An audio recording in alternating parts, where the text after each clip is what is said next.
Assalamualaikum warahmatullahi wabarakatuh. Bertemu lagi dengan saya Muzamil Madela. Pada kesempatan kali ini kita akan membahas terkait dengan kemuliaan harkat manusia sebagai karakter produksi. Jadi, pada dasarnya, tujuan daripada produksi Islam adalah untuk menciptakan masalah yang maksimal atau optimum bagi konsumen ataupun bagi manusia secara keseluruhan. Adapun tujuan daripada untuk mencapai masalah yang maksimum tersebut adalah untuk mencapai falah atau kebahagiaan di dunia dan di akhirat. Dari tujuan tersebut dapat diambil suatu karakter penting dalam perspektif ekonomi Islam, yaitu perhatiannya terhadap kemuliaan harkat kemanusiaan seseorang.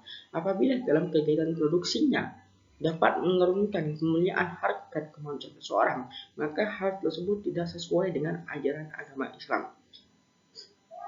Nah, karakter ini membawa implikasi penting dalam tujuan teori produksi.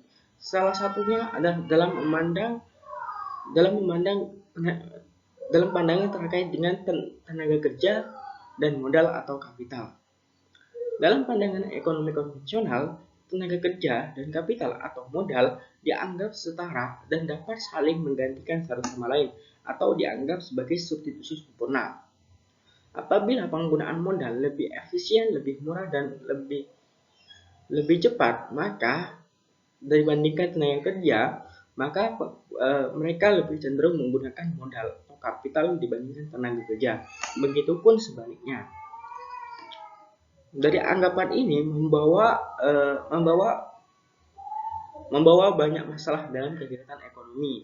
Sebagai contoh, adanya eksploitasi karyawan, pemutusan hubungan kerja, dan lain sebagainya. Adapun substitusi antara manusia, tenaga kerja, dengan kapital dibagi menjadi dua jenis. Yang pertama adalah substitusi yang bersifat alami atau natural substitution, dan substitusi yang dipaksakan atau forced substitution. Substitusi yang bersifat alami terjadi karena pekerjaan dalam kegiatan produksi telah ditinggalkan oleh manusia atau tidak diminati oleh manusia, sehingga perlu adanya tenaga pengganti. Dalam hal ini adalah alat mesin yang didapatkan dengan menggunakan modal atau kapital.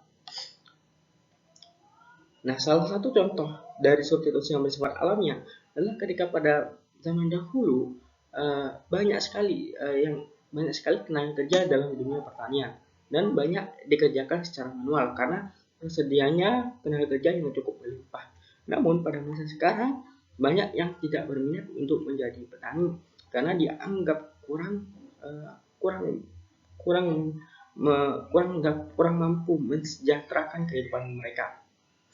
Sehingga karena ditinggalkan itulah sehingga perlu adanya tenaga pengganti. Dalam hal ini adalah alat canggih yang dikhususkan untuk pertanian, semisalkan traktor untuk membajak sawah dan semacamnya. Yang kedua adalah forced substitution, adalah tenaga kerja yang dipaksakan. Tenaga kerja dipaksakan adalah tenaga kerja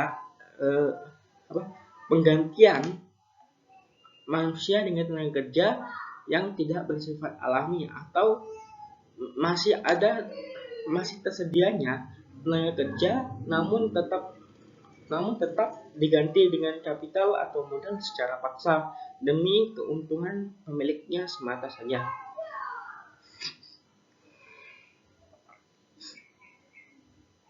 Dalam pandangan Islam, substitusi yang bersifat natural atau yang bersifat alamiah sangat banyak dijumpai dalam kehidupan manusia. Islam sangat merekomendasikan terjadinya substitusi natural ini, karena substitusi natural ini adalah sifat daripada substitusi natural ini adalah untuk mendapatkan masalah yang lebih besar bagi manusia itu sendiri secara keseluruhan. Sebaliknya, Islam tidak merekomendasikan adanya substitusi yang dipaksakan atau forced substitution. Hal ini disebabkan karena substitusi yang dipaksakan akan menimbulkan kesengsaraan hidup manusia yang justru menurunkan harkat kemanusiaan manusia yang tentu saja bertentangan dengan tujuan Islam itu sendiri. Pandangan konvensional tentang tenaga kerja adalah substitusi sempurna, sebagaimana di atas merupakan contoh substitusi yang dipaksakan. Ketika ketersediaan tenaga kerja masih cukup banyak, tingkat upah manusiawinya juga masih bisa dijangkau, dan perusahaan tidak dalam kondisi darurat, maka penggunaan kapital ini untuk mensubstitusi tenaga kerja adalah merupakan substitusi yang dipaksakan dan dilarang dalam Islam.